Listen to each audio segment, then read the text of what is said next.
I just want to encourage you, as young as you are, to ask questions of your parents and be proud of where you come from and who you are.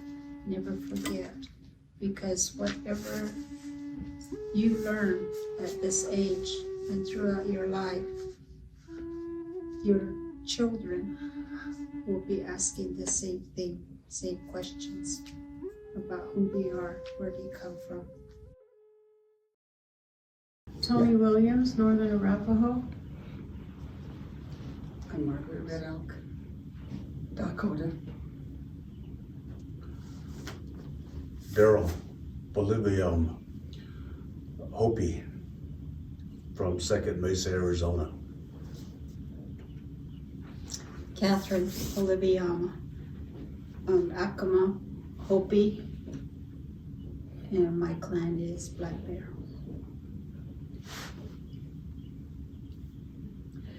I'm Rose Thomas, and I'm from Gallup, New Mexico, and my clan is Tachi'i. The first question is, what kind of toys did you guys play? We played with jacks. Have you ever seen those? Jacks and balls. We used to play hopscotch. We had little wooden toys we used to play with. Jump rope. Nothing like what you guys play with today. And we used to always play hide and seek. And Barbie dolls had just come out when I was a little girl. So we had the original Barbie dolls. And I remember all the things she said, like jacks and stuff like that. And I remember playing Rover, Red Rover. It was a group thing where one group of kids stood on one side and another group of kids stood on this other side, and we held hands, and if you called someone over, then they would have to come and run, and they could break, give hand, whoever they went to, then they got to take somebody back with them. But if they didn't, they had to stay there on that side. I mostly remember spending a lot of time with my grandfather, and all the places that we used to go was to his fields, and a lot of times we would be up like 4 o'clock in the morning just to go to the fields and take care of the weeds and whatever else. So there wasn't a whole lot of time that we played, but when we did play, we were always climbing rocks. And there was a lot of times also too when we were back with my parents. There wasn't a whole lot of time to play because there was a lot of times that we had to work. In a few places that we did go was, again, a lot of places that we went was just climbing rocks, and some of the games that we played was kick the can and everybody would go hide, and there was one can that was sitting in the middle of the place, and everybody would go over there and try to kick the can before somebody else would catch them or whatever. And that used to be fun because you could play with the other boys and girls, and you always wanted to go to hide with the girls and never with the guys, and so there was always that fun thing. But there wasn't a whole lot of time that we did play. But when we did play, it was me and my younger brother and my older brother. We would just constantly be playing whatever we could find to do. Sometimes we get in a car tire, and roll ourselves down a little bit of hill and all of that, and whoever fell out first. So there was just a lot of things that we did that just not very much time to play, a lot of time to work. I remember when I was little, never really knew you were poor. You just find things to do. And a lot of times we would find a piece of wood and we used a sardine can as a bat, We would use the nail as an antenna, make a little truck, and we would find those bottle caps to make wheels. And so we kind of made our own toys. We never had commercial toys. And then a lot of times, like my husband said, there was time to play, there was time to work, and most of the time it was, for me, it was like cleaning the house or whatever needed to be done to help grandma. And most of the time, you really didn't think about playing. There wasn't really enough time, free time, for you to go and play. And we did climb rocks, we played in the sand, we bury ourselves in the sand, and we used to say we're Sandman's kids or whatever. Just little things you found to do. We didn't have any kind of electronics, we didn't have no TV.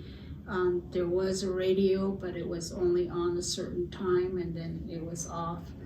So playing to us, I guess, was work to us. Because, you know, like he said, we go and pull weeds and stuff, and we would play with I would play with the weeds, and I would turn some of the rocks into little animals and say, you know, this is your house. Or I would get charcoal and paint faces on sticks and pretend they're little people.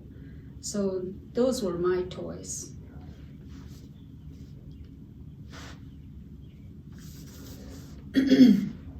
I remember when I was growing up that really small that we had roosters, and we had them in a rooster pen, and my mother would say, you need to go feed, in Navajo she would say in Navajo, to go in there and feed the roosters and the hens. So she'd give me a can that had some seeds, and I'd go over there and feed the roosters early in the morning. And then early in the morning, the roosters crow, and that means we'd have to get up. We couldn't be sleeping, and if we were sleeping, Grandma would come over there and yank the blanket off us and say, you need to get up, because she had breakfast ready. Before the roosters crow, she was up. And so she says, come and eat, and we'd sit down. Then like we said, a lot of toys that were made, we had string, and we put buttons on the string, and we would move the string back and forth, and the button would spin in certain directions. And then we had sheep too. We had one corral of sheep and one goats, because there were too many. So we had to let the sheep out and the goats out. And then when we went after the sheep and goats, they would mingle together. They would go together, and we'd have to herd the sheep. While we were doing that, we would make our own slingshots. We would find a branch that would look like this, and we cut it on the bottom, and then we'd get an inner tube, and we cut the rubber band long enough, and then we tie string on the part that on the tips. So we would wrap the rubber band, we'd find a piece of leather, and we would cut it, we'd punch a hole in it, and we'd have our slingshot, and we'd find our little pebbles, and we'd shoot it. And we'd shoot at rabbits, or we'd shoot whatever, lizards. We had a lot of lizards, a lot on the reservation. We had to be careful for ants, because there was a lot of red ants, black ants, and the red ants would really, if you get them on you, they really bite. There was bats too. My grandma said, don't, and in the evening when we used to do fire camping, she'd say, don't get too close, too far out in the dark, because the bats are gonna come and they're gonna rip your ears off. And we were all scared of bats, so we'd always go like this if we see a bat. But, and then we built houses with rocks. When we were herd sheeping, we found flat rocks, and we'd make like a hogan. And then we'd find a stick, and we'd put it on top, and we make it like a roof, and then we'd have a doorway. And then too, we would find special pebbles out in the gullies. We would go down in the gullies. We had to be careful when it would rain, because those gullies, the water would go down. So we'd have to find the special pebbles, and we'd have our own little rock collection. It was pretty cool.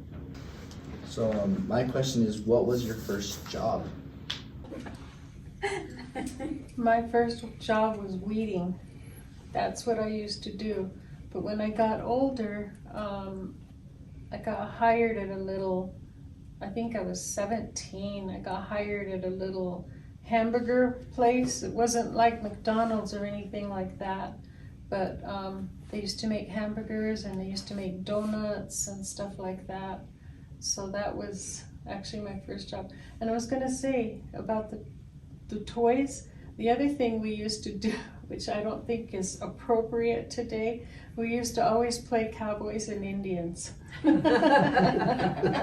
always wanted to be the cowboy. My first job was working in the tribal building, where it was an office job, I guess. But all I would have to do is stand there, and they would tell me, go run over here, go run over there, and that was fine with me. But later my dad taught me how to bead. And so the first thing I remember beading was a belt buckle. And he told me, when you bead, he said, remember, don't try to be perfect, because the only one who's perfect is our Heavenly Father. So he said, don't try to erase, take out your beading and stuff like this if you think you made a mistake. So that's what I would do. I remember the first job that I ever had was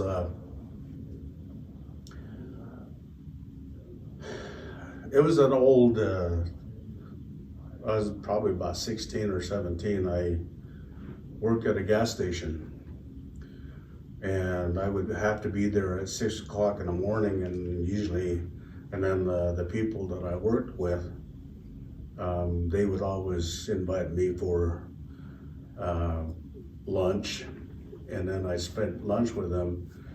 But I'd have to be there at 7 o'clock in the morning, and just pump gas, and sometimes I would do light work like fix a flat or whatever else. I learned a lot of little things just by doing. They weren't really taught to me. I just kind of learned by looking at what the owners of the gas station, and you won't see that anymore. It was called a Melco station, gas station. And I remember there's several guys one old man that used to come in, and he would always say, hey, give me 10 gallons of regular gas and 10 gallons of ethyl. And ethyl was kind of like a premium gas. So he would mix the two to try to get a higher octane. So just by doing that was my first job. And then the second job that I ever had was working at a Pizza Hut. I was the cook. I was made all the doughs and all the pizza. And nowadays they don't even serve what they call the cavatini. Cavatini was a dish that had the spaghetti and just all kinds of little things in there. But that was my second job that I ever had. And I used to be pretty fun because I worked with everybody, and it was really fun. And then you listen to the one by Redbone. I mean, that was my favorite one. What was it called? Can't remember. But anyway, it was by Redbone, and I'd be playing that on the record station or whatever that used to be there. But anyway, it was a lot of fun working. And then I went into it a little bit more professional after that. I went to school for a couple more years. But that was a lot of fun. How much was gas a gallon? Oh, gas at that time was like, I think 30 cents a gallon. 30 cents a gallon. The regular was 29 cents a gallon and 30 cents for the premium. Tell them about the gas pump thing. Oh, the gas pumps are not like what you see today. They had a little glass, an old glass, and that was filled with up to the thing, and then we have to kind of pump a little bit, and then you'd put the gas in there. So it was It a was little, an electronic. they weren't really electronics at that time, so it was it was a different experience, and you'll never see that. The only place you'll ever see that is like in antique stores or something like that. That's the only place that you'll see that. My first job was, I lost my mom about, I was 12 years old. And so I just kind of went from here and there, trying to stay in school. And my first job was, this lady knew I was struggling, and she kind of knew my mom. So I was 14 years old, and we kind of lied about my age to get this job. And I was a census enrollment clerk. So I would have these people come in and pretty much just put their name down, and then they wait to get their census number. And that was my first job. And I think I was getting paid top pay at that time, which was less than $1 an hour. And that was top pay. And so I did that for a while during the summertime, and then I came back up here in school. And then so I kind of pretty much raised myself from there.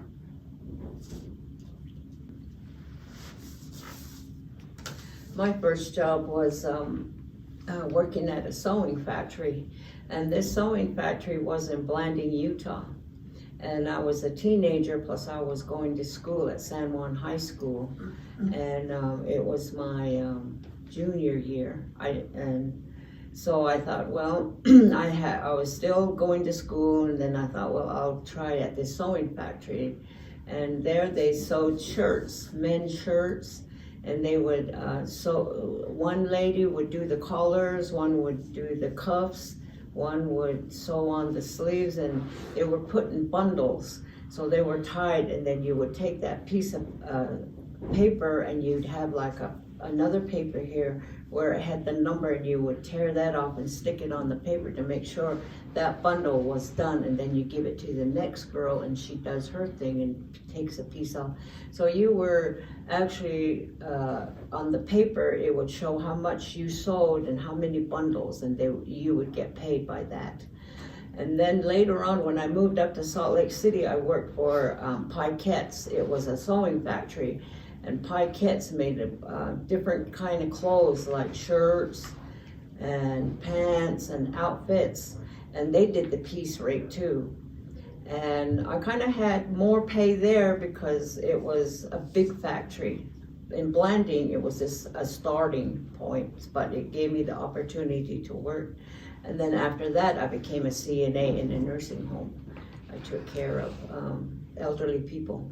And the name of it was Apple Grove Nursing Home, but it's not there no more. It used to be on State Street.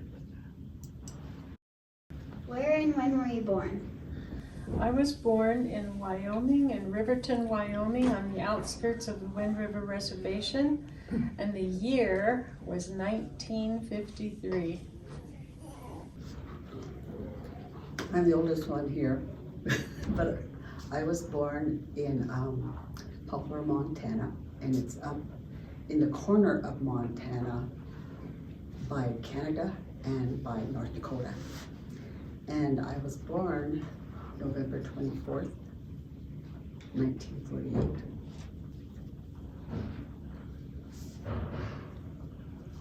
I was born in a place called Keams Canyon, Arizona. I was born in August 24, 1955. So that makes me 68. So that's where I was born. That's in Arizona. And then I grew up most of my growing up was in the place of Masanluvi, which is a Hopi village. I was told that I was born in a house on top of the old Acoma home in my grandma's house. And I was born, they think, in April 10.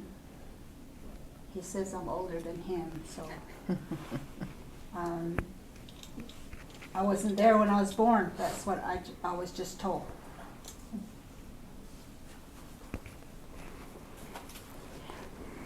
I was born in Arizona, and the hospital was Fort Defiance, Arizona, and my family lived in Gallup, New Mexico, and the area was Wildcat area that they called it. It was more like a rock ridge, and I was born on November 17, 1952. What kind of house did you live in? I lived in my very, very early days. My grandparents didn't have a home, and when my parents got married, we were living in wasn't a teepee, but it was a canvas tent. And then my dad was a carpenter, so he built our very first home, and it was a 2-room wooden house, just a tiny 2-room wooden house with outdoor toilets or outhouses, and we didn't have plumbing, so we had to go and get water from a pump, which was about 4 or 5 miles away.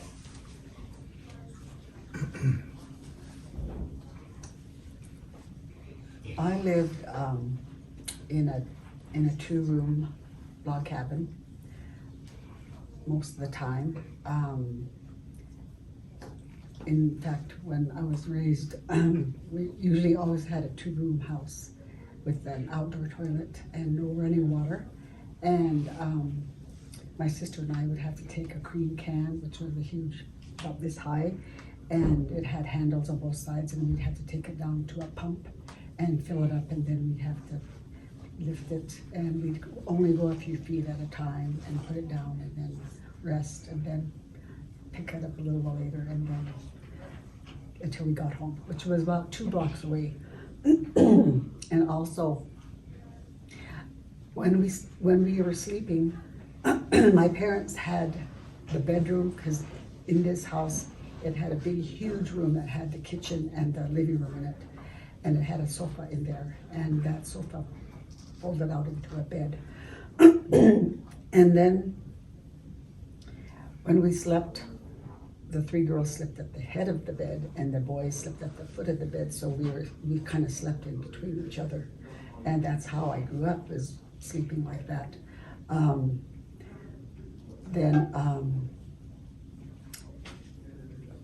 Later on, we moved into a government house after in fact, I had gone on the placement program when my parents moved into a government house. But most of the time we stayed in the log cabin, but when we'd go to powwows, my dad had like a teepee, so we'd put up a teepee and we'd sleep in the teepee. Place where I lived,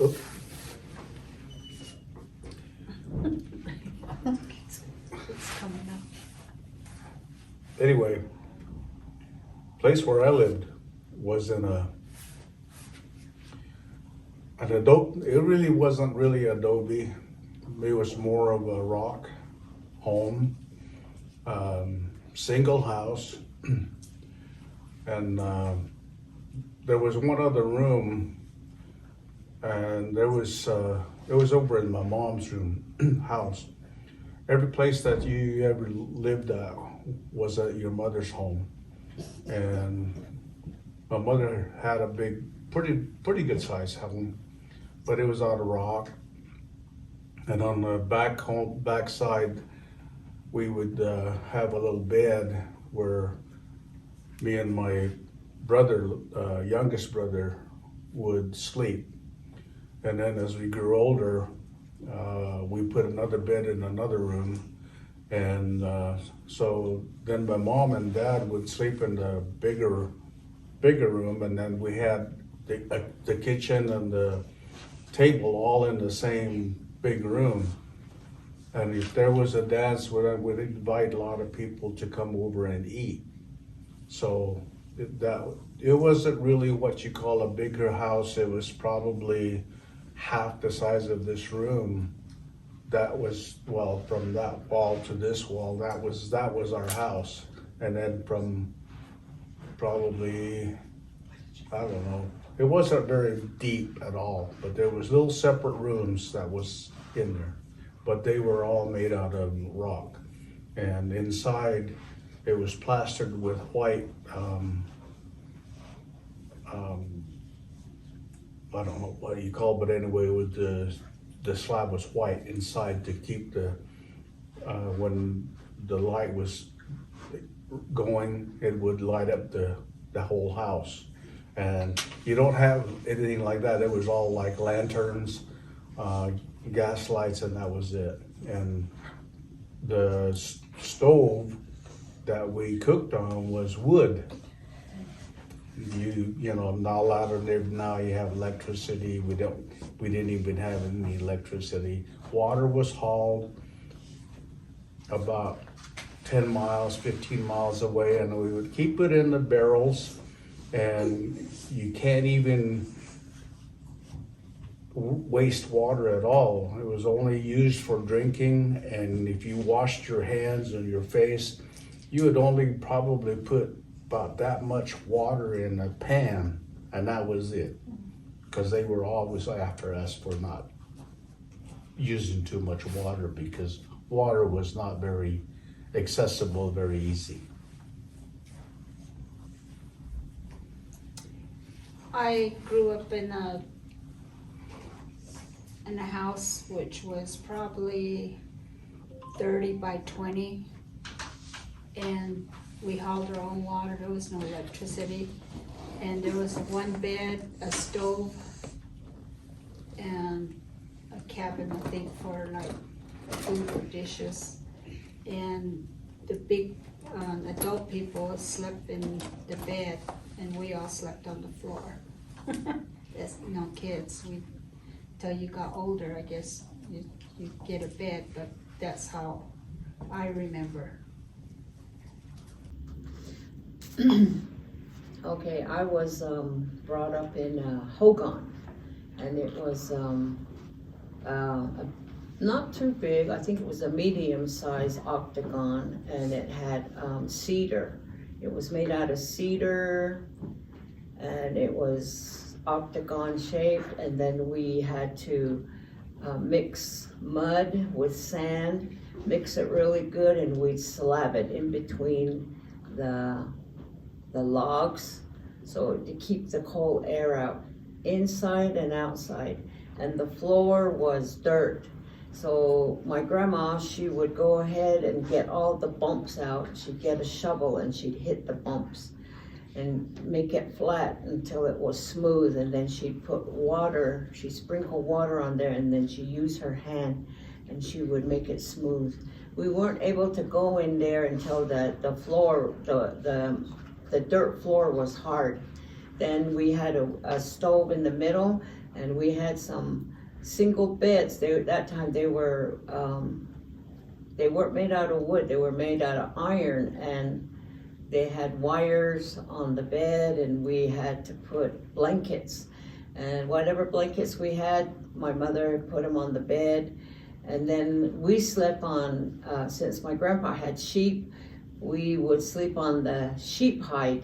It was all clean and it was thick, so you could put it on the floor, and then you'd get a blanket and you would sleep on the floor. So we kind of know how it is to sleep on the floor. Like a lot of people will say, I would never sleep on the floor. I would have aches and pains. Since we grew up like that, we could sleep in the corner with a sleeping bag. We're almost like bats. Or we say, no problem, we can sleep on the couch. Because we were brought up rough and tough. And then we had a wood stove in the middle, and this side was the kitchen, the bedroom where the kids could sleep, and then we had like maybe something to put our clothes in, but it was just all in one room. So when we got the fire going, the first thing that was put on was a pot of coffee. And when I was your age, my grandpa and my grandma, they told me, drink some coffee. That's why I guess I'm so hyper, because I grew up on coffee. And then one of my brothers too, when he ran out of milk, they used to get those evaporated milk way back. And if he ran out of milk, they'd put coffee in his bottle and he was sucking coffee. Oh. Yes, and they would make, I mean, it wasn't strong, they just diluted it a little, but he had to drink something until they could go to the trading post to get some evaporated milk, because we couldn't keep regular milk in the fridge. Like we were really short on water too, we had to carry a bucket to go to the water well, and we'd have to learn how to carry it without spilling it and put it in a big barrel. And then too, we had our own, my grandpa and my uncles, they made a well down in the gully, and they did a well until the water became clear, and then we'd get a bucket and it had a rope on it, and we'd had to shoot the bucket down below and get the water and pull it out and fill up the plastic containers and take it home. We had to use our muscles, we had to use our arms to carry it, and we had to, if we were tired, we would put the buckets down and we'd wait for a while and carry them until we got to the house. But yes, we were taught we weren't taught to be crying over a lot of stuff. We had to learn the hard way, and we had to learn how to hitch up wagons with a horse. And we had to put in barrels in the to haul water from the well. So I had a pretty good experience being on the reservation. How old are you guys? How what? How old are who? How old are we? Because Oh. they didn't hear, they Yes. didn't figure it out. You know what I wanted to talk about? Daryl kind of hit, when he was doing it, started triggering all kinds of memories. When we were little, we used to have this big, huge, galvanized, like what horses drink water out of. And my mom would stick it on the table, and there were 5 kids, and I was the oldest. And she'd fill it with water, and the first one that got a bath was the baby. The second one was the next one, and then the next one, and the next one. And guess who got a bath last in the same water? I did. So I was always the last to take a bath in the same water. So that's how hard it was, to have water, because we didn't have running water. So, and I'm 70, I was gonna say 75, I'm dating myself. I'm 70 years old. Yes, I'm dating myself too. I'm going to be 75 in November. I'll be 69 in August.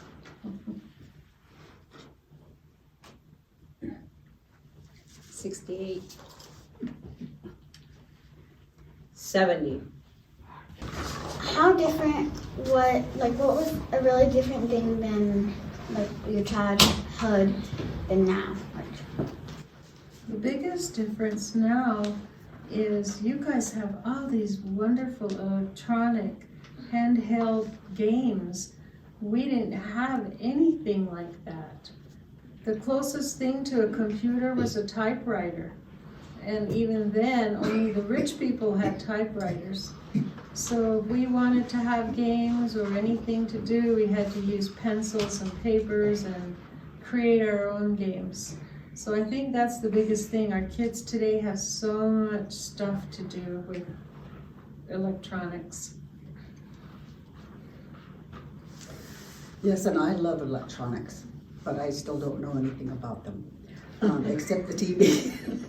In my day, we had a TV, but it would go off at 11 o'clock at night, and they would play the national anthem, and then it was black. You know what I mean? You could never get on anything else again, so you could never see anything else to watch or anything. So then it was time to go to bed on the week. This was on the weekends, because during the week we had to go to bed early, so we went to bed before the TV went off then. But But I enjoy electronics, except I don't know anything about electronics. My grandchildren help me with it all the time because I have no idea about it. All right. I know a little bit about electronics, but it didn't really dawn on me until I was probably, I don't know, 8, 10 years old. I think the best electronics that I ever had was a first transistor radio. Does anybody know what a transistor radio is?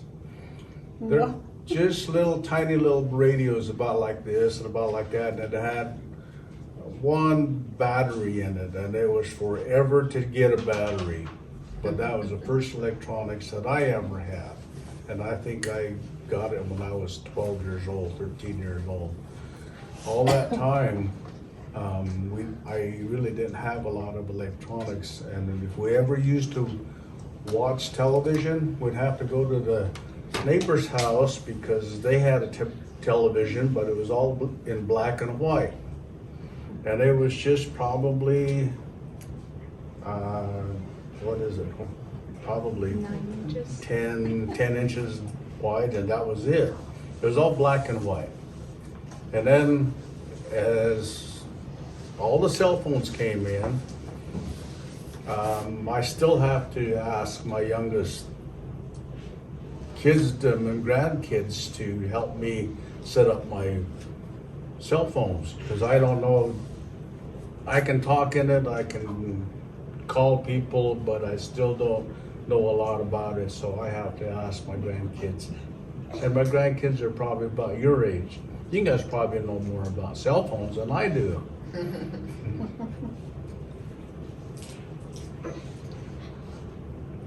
What I see today that's different when I was growing up was all the girls had to wear dresses, and it had to be like 2 inches below your knee. And all the boys, they wore their pants and stuff. And then the other thing is the education. We weren't allowed to talk our own language. A lot of times we got spanked or paddled or punished if we were caught. And then that is different. And the other thing that's different is the teachers. They're diverse, I guess. Or we have Native American teachers now. In my days, we didn't have that. And so that's what I see different, according to school. What I see different and what I see new is we have lots of water now, and way back then, in living on the reservation, we hardly had any water. We had to find water. And we also, when it rained, the houses were beginning to get built, so the tribe had us, people were doing away with the hogans, but they always had a hogan with the newer homes. They were built. The tribe helped them build a 2-bedroom or 3-bedroom house, but the hogan was always there because that's when they would do their spiritual blessings, or they had prayer going. They had that going for the family. And then too, I was brought up in a boarding school. When I was really young, I didn't have the choice to go to a school that because I was little. So they put me in a boarding school because they wanted me to learn English. And then after that, I left my home and I was placed into a Mormon home. And that's where I learned how to speak English and learn the different ways.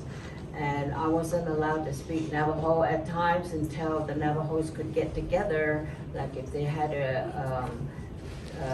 kids from different schools would get together and they would be able to speak their language and do fun games and get to know each other and get to know the different tribes. And then we would go back to our families, and then we would go to school. And the only time we could go home was in the summer. But when summer was over, we had to go the whole months to be up in wherever we're going to school. And so that taught us the difference between living. So when we left our school, the white school, we went back to the reservation, we had to kind of learn how to speak our language to our relatives, because a lot of them didn't speak English that much. They were just barely learning themselves from us. And then too, we had radios, and that's the only electrical thing, I mean, they were run on batteries, now they're all plug-in. And so we could listen to our radio, and they had a Navajo hour where these people would speak Navajo, and all the elders and all the kids could understand the language because it was spoken in their language.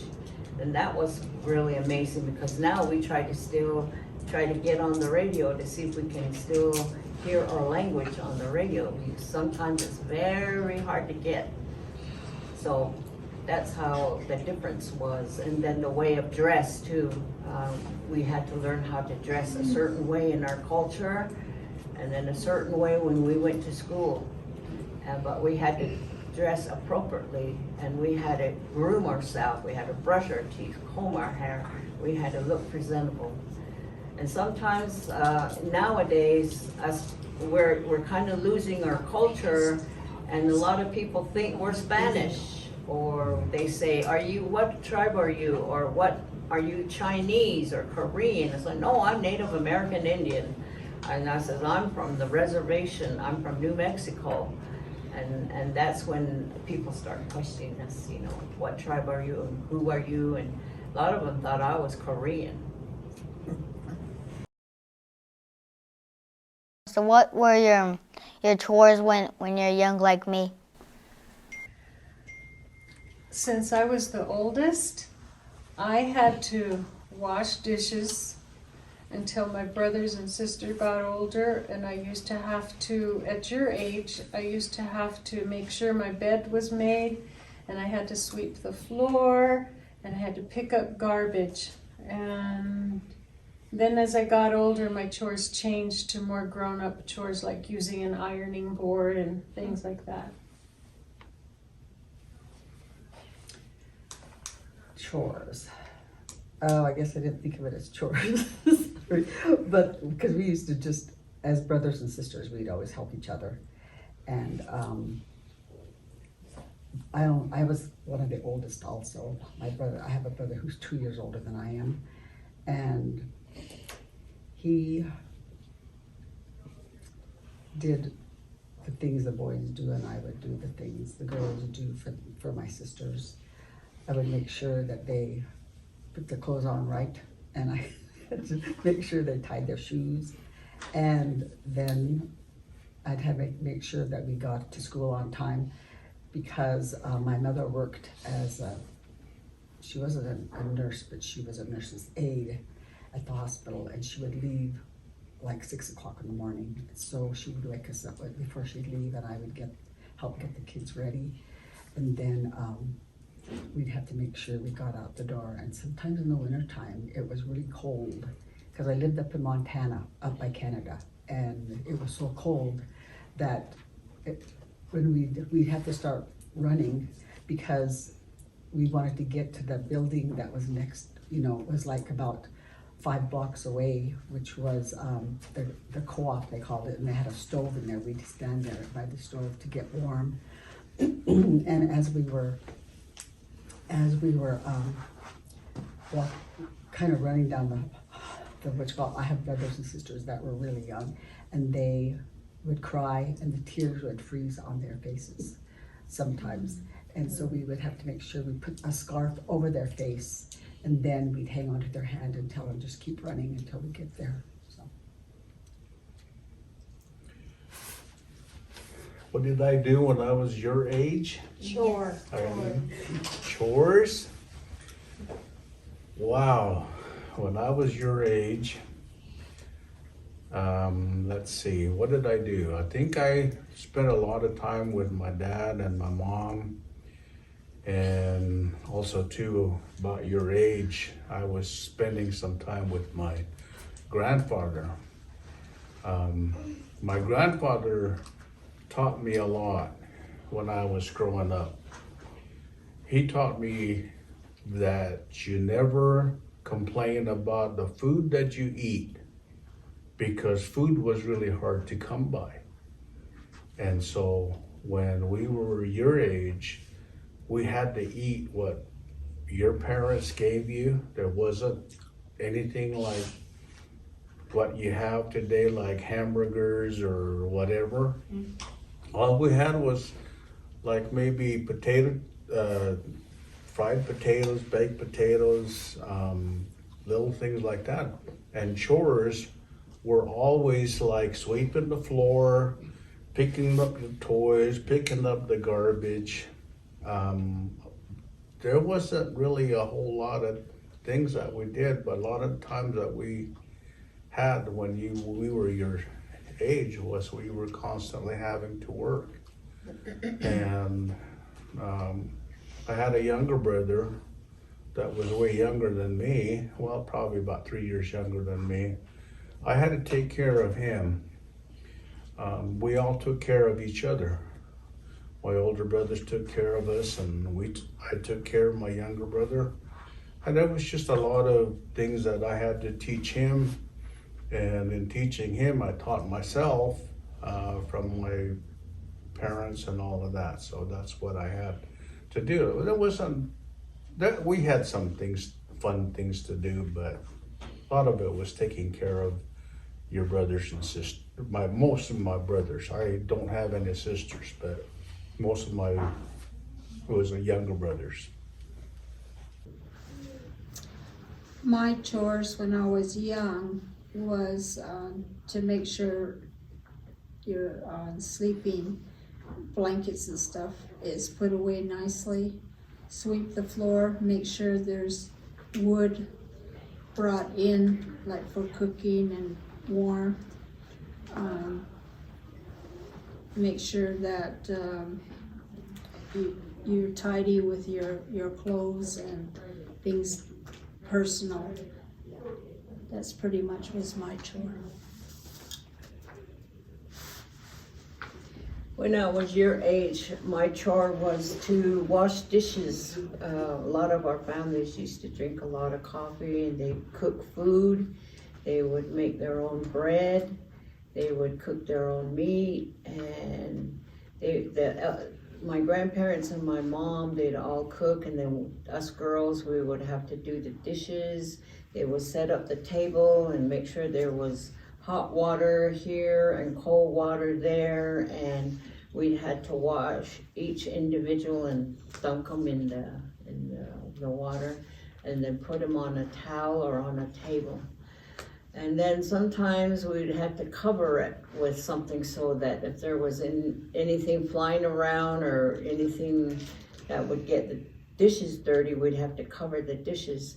And then at your age, a little bit older, about 9, we had to learn how to make bread. We had to know how to make the dough.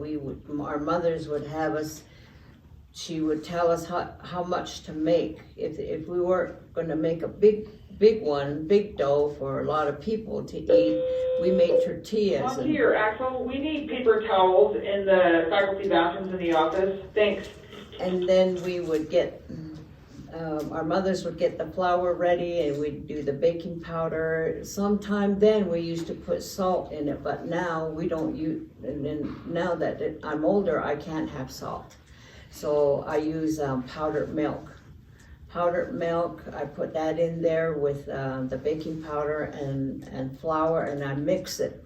And you have to wash your hands and scrub your nails, and you have to know how much water to put in to make the dough. And then once the dough's made, then you gotta let it sit so the baking powder can make it soft. Then you gotta learn how to make the tortillas. And well, in the Spanish way, they call it tortillas, but in Navajo way, they call it leson. And then you could make, with that same dough, you could make fried bread, which fried bread is called tatanilguaj. And then that same bread, you could make the bread that you can make that kind of puffs up. And that's more healthy because it's not cooked on the grill with any kind of shortening or anything, but and there was outside bread too that you would cook on a grill, where you would put the dough you would make it like a tortilla and then you'd put it on the grill, but you'd have to watch it so it wouldn't burn. You'd have to flip it and flip it over to the other side so that it would turn out really nice.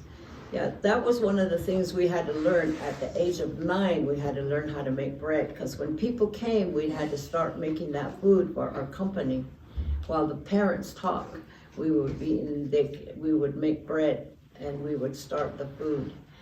And then washing dishes, and plus picking up our bedding, and plus washing. That time we had to go to the well and take a washing board and a barrel, a round barrel, but not high, but small, and we'd have to heat up our water like we were in camping, in cold water to rinse it, and we would hang out our clothes on the bushes, just so we had clean clothes.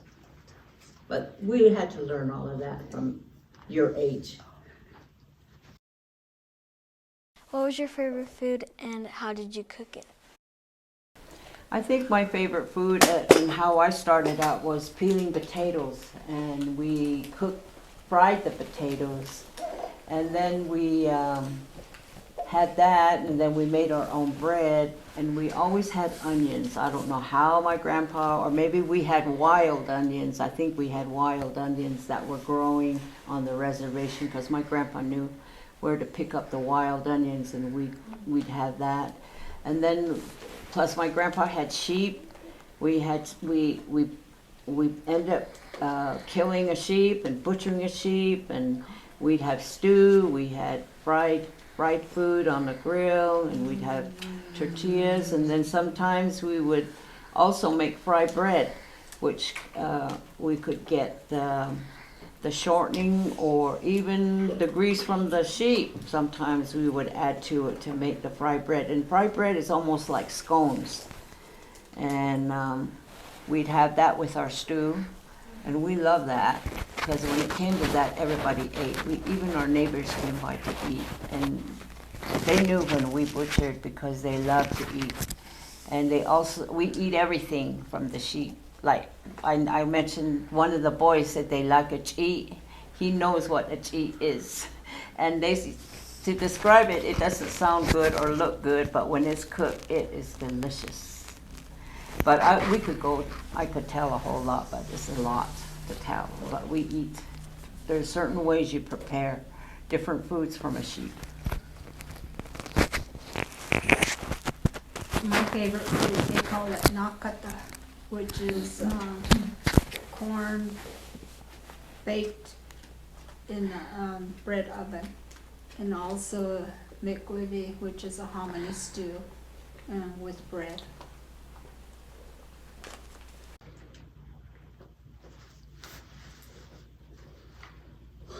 I think my favorite food was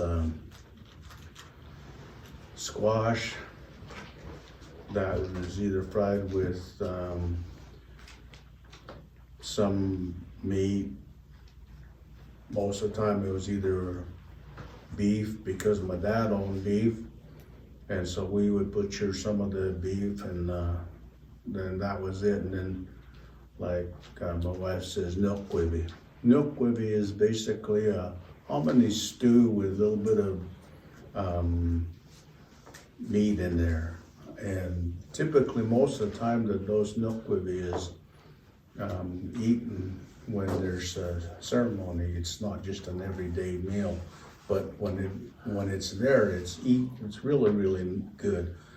Another one is what we call somiviki. Somiviki is made from a blue corn and wrapped in corn husks.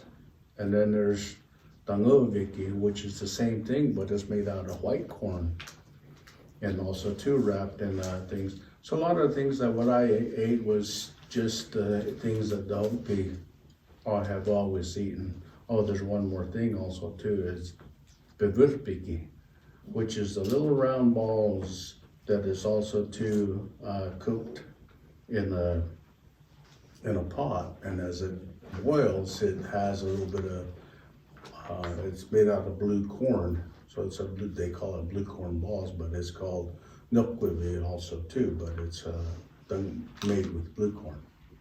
So those were my favorite ones. Every time that I eat it. Oh, beaky. Beaky is also too made with blue corn, but it's made kind of like you have blue corn chips, right? Okay, blue corn chips are hard. Beaky is really soft, and it's rolled made on a stone, and typically most of the women make it. But it's a favorite food of mine. Most of the foods that I eat are made out of blue corn and white corn. My favorite food was called wasna, and that's the word for choke cherry. It's not. They're not. There's a choke cherry pudding that they make, but it's not wasna. Wasna is choke cherries that are ground up. The seeds are all ground up along with the flesh of the choke cherry. And usually we do that at one time and we dry them. And when it's time to eat them, you put them in water and they get soft. And then you mix it with tallow and sugar. And we sometimes put it in balls, and sometimes they just put it on a big slab thing. And then you can get out a little as you want, but you cannot eat too much of it because it'll constipate you. Because choke cherries, are hard. So they'd always warn us, don't eat too much of it. My tribe also does choke cherries, and we make choke cherry gravy, and it's kind of a sweet, kind of a cherry pie fillings that you guys can buy in the store. Well, this would be like a filling, but we would just eat it like a pudding. But growing up, as I got older, my favorite became beans. You guys eat pinto beans? Well, we didn't have them in cans. Like you guys can get at Taco Bell, they come in cans. We used to have to make pinto beans, and that's my favorite food, pinto beans and tortillas. It's hard for her to hear on that side. People are vandalizing the rock art. Oh, yeah.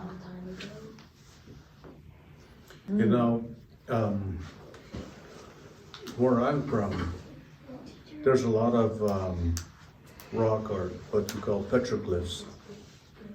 And we, in the Hopi area, we have to have everybody protect those petroglyphs because there are a lot of people that go through there. And sometimes they will try to chip off some of them. But there's always somebody around so that they don't do that. And we discourage anybody from shooting in those areas at all. So I'm glad that all of you guys are protecting the rock art that is here, because they are our history that as people were traveling along, they would put their signs or clans on those rock art or petroglyphs, and it shows their journey. So I'm glad that you are caring about that and wanting to know that it's good that you're protecting those. They're very important. They are our history. That is our history from different, even groups of people that travel through there through years. And there's probably traveling from either the south or the north, going in those two directions and putting their journey. It's kind of like a diary is really what it is. I'm glad. But now made on paper. Okay, you guys ready? Okay, here we go. Winner, hey yo. Winner, hey yo. 是个世上好奇手人，哎呦个哎呀个 business Bekämpfte beseigende Tusko, ach wie schön regnet los.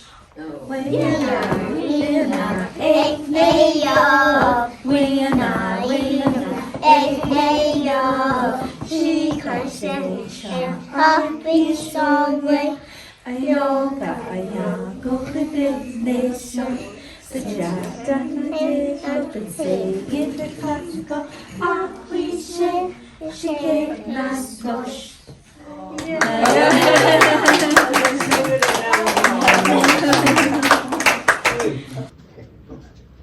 What were your favorite toys?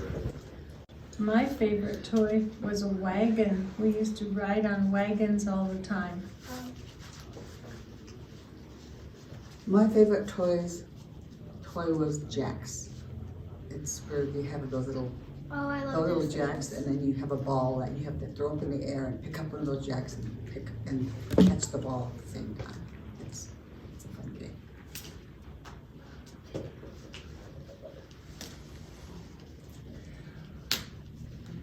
I guess my favorite toy was putting the old skateboards on the board and then going down the hill with those. My favorite toy was an old tire. It was a big truck tire. And we used to go inside it and then push ourselves down.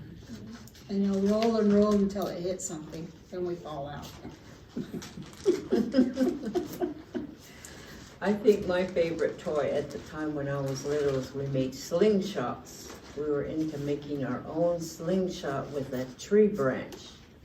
And it had to be in the shape of a V, and it had to have a handle. And we'd have to cut down below here and up here and up here. And we'd use an inner tube from a tire, and we'd cut it to make the rubber band on each side and leather in the middle. We would have to attach it, then we put our rock in it, and then we pull it and we shoot it. And we learned how to make that at your age. Have you ever went hunting? No. Okay, I remember I went hunting with my grandpa, and he shot rabbit. And once he shot a rabbit, it wasn't an American rabbit, it was a jackrabbit.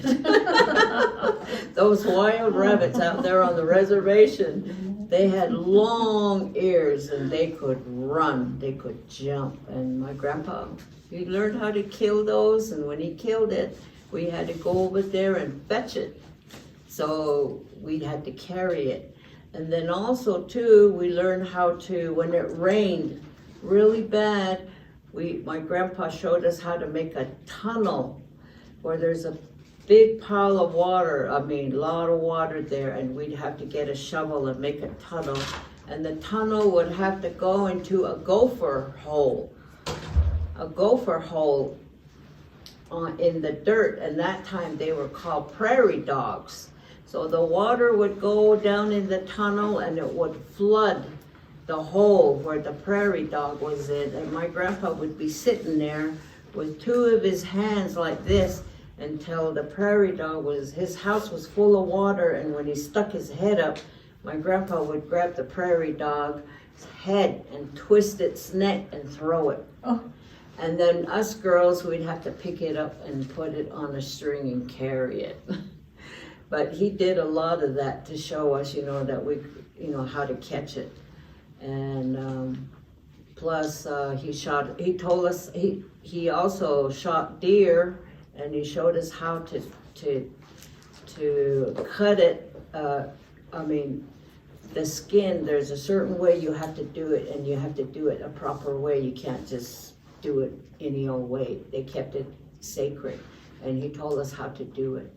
But mostly that was for the men, but we had to learn how to work, how to cook the deer meat.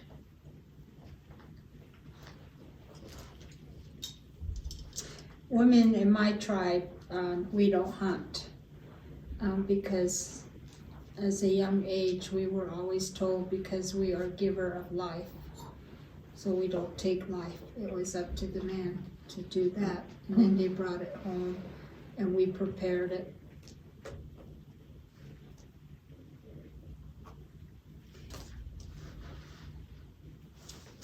I went rabbit hunting with my dad and my grandfather. When we did get the rabbits, we would skin it, of course, and then we would fry it. But that was one of my favorite ones, was the rabbit. And most of the rabbits that we killed were cottontail. Jackrabbits were not really what we called good to eat. We were always going for cottontail.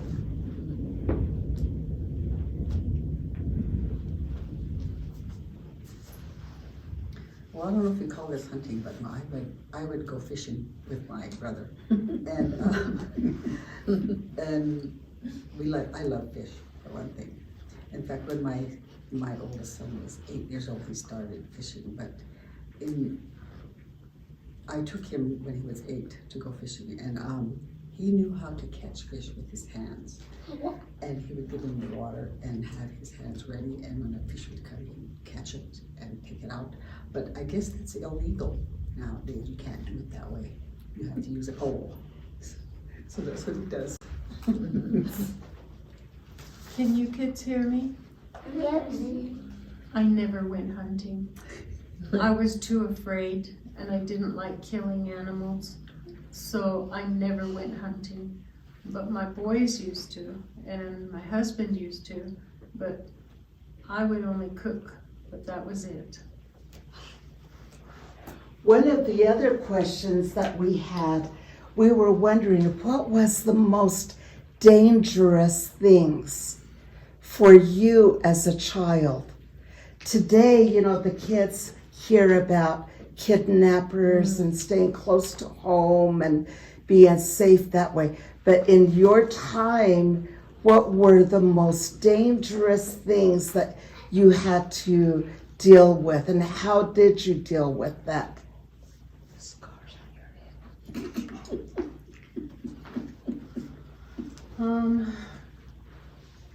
I think my parents used to teach us to be careful of strangers.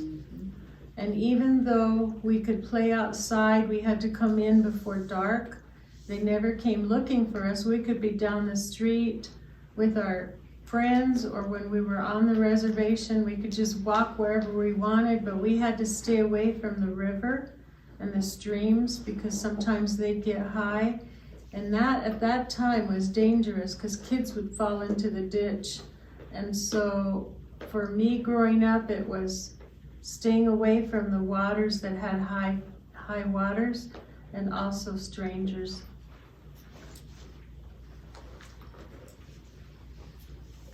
My mother felt like it was dangerous for us to even go anywhere, to leave our house, to go anywhere, unless she was with us.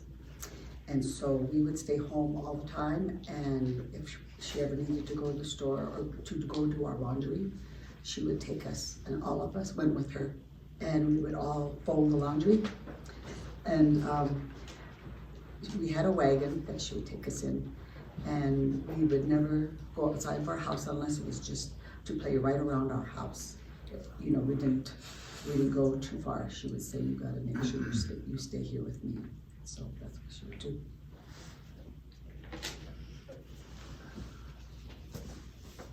I don't know, the most dangerous things that I ever did was climbing rocks and having quite a few scars on my head just because of that. Then other than that, we were always, we lived in a village where we didn't have to worry about, at your age, having to be in, but my parents always told us to never stay out too late. At your age, we were always having to come back in when it was dark. They say we had to be in before dark because there are things they say that they walk around outside And we didn't ask questions what it was. We just said, they just told us, get inside and stay inside. So that was one of our things that they told us to do. I think the most dangerous thing I was told was never be in a place to put yourself in a position where you think you might get hurt. And I always told whoever was watching me where I was, and never be outside when it was dark. And I'm sure there was dangerous things that we did, and sometimes when my husband and I talk about our child age year, we think, God, can you believe it? We're still living.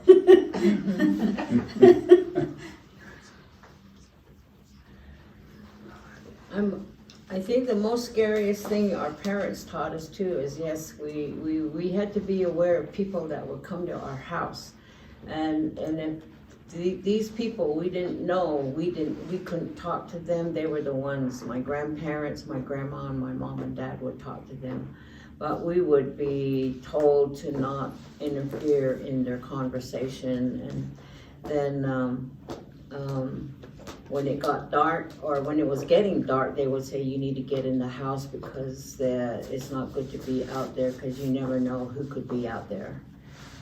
And some people think people are out there to grab you or whatever, take you away. So my grandma and my grandpas, they used to tell us all kinds of stories about young people being stolen or taken away for no reason at all. So it's very important that you listen to your parents and grandparents too. And then we were always told not to be around people that are not up to no good. I mean, doing bad things, not to be around them, because it eventually influence you to be doing things that you're not supposed to be doing. And so there were things like that we were taught, and there was some other important things, but I can't even remember what it was that I was going to talk about. But there was a few things that even on the reservation, Indian reservation, you'd have to watch out for a lot of things. You can't just go out straight and think nothing's going to happen to you. One thing my grandpa told me was, don't always look forward, always look backwards. Because he says, if you don't look backwards, somebody could hit you on the head, you won't even know who did it. And you couldn't even describe them, So when I'm walking, I always look back to see, or if I see somebody walking behind me, I always look back. Because I say, I tell my kids today, don't just look forward, look every direction, all the four corners. I said, you just don't know who could come up to you. My name is Stevie, and my tribe is Hopi. Oh, I'm Hopi. Woo! All right. My name is Hudson, and my tribe is Navajo. Oh, okay. All right. Good to meet you. Navajo? My name is Lila, and my tribe is Navajo. Oh. Nice to meet you, Lila. Your name and your tribe. My name is Luke, and my tribe is Navajo. Oh, okay.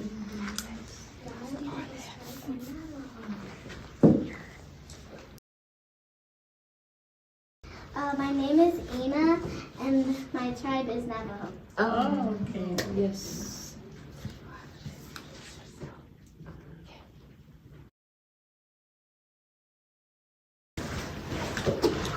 Let's say my name is Margaret, and I'm Navajo. Oh, Thank you. Thank you, Margaret. That beautiful skirt.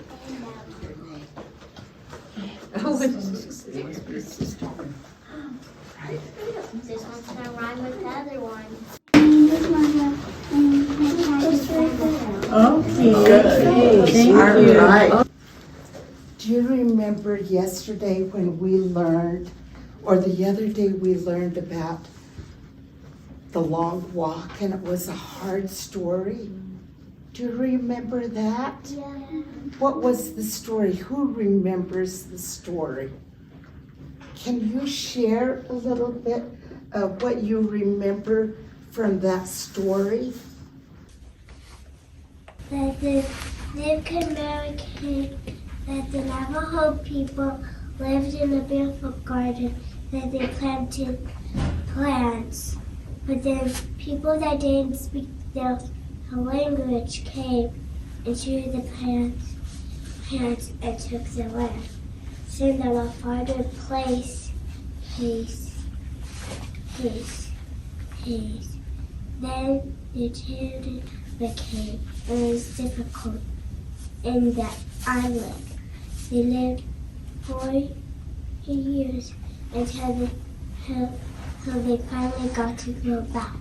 They made their whole gardens back in their garden. What was it that you learned from that? Who can answer? What did they learn about that story that really helped them to, what happened to them, and what did you learn from the story? That's important for you to know. Remember how we talked about being brave? And strong. So you always have to be brave, strong, And sometimes bad things happen, huh? But we can't give up. None of us can give up. We have to be strong like our ancestors, and don't ever give up or anything. What else did they do that helped them to make it through? Do you remember? They said their prayers, they kept their prayers, and they took care of each other. Paipu manat sa atsayong. Umahapi. Kami in nana fin yesni. Lulumat sa umahubi yesni. Umahubi kami yan nana fin umukatse. All I'm saying is always be proud of who you are, and don't ever forget where you come from. Just like myself, sometimes you feel like you're young, but when I was young, I didn't realize how much I was listening to my father when he was teaching me. So that's the thing. You may not think you're listening to your parents, but one day you're gonna be proud of who you are. And don't forget, live your life so that it's good all the time. Be strong. Don't look back. Look forward and be strong. Okay? Don't forget who you are. When I was young, my father told me to get an education. And so he made me promise that when I graduated from high school, that I would go to college also and get an education there. Because there are many opportunities for natives to do that. That means you don't have to pay all kinds of fees and stuff to go to college. So, and that's the best way that you can get for your family. One thing that I've tried to tell my kids is listen to your heart, okay? If something doesn't feel right in your mind or your heart, listen to it, okay? Don't be afraid to say no to stuff, all right? Don't ever be afraid to say no. This world is a dangerous world, especially for you kids. And you have all kinds of opportunities now to learn and to do what you want to do, to grow up, to be what you want to be. But always listen to your heart. I think that's the biggest thing I would say, okay? You guys have so much potential, and it's going to be exciting to see what you're going to be when you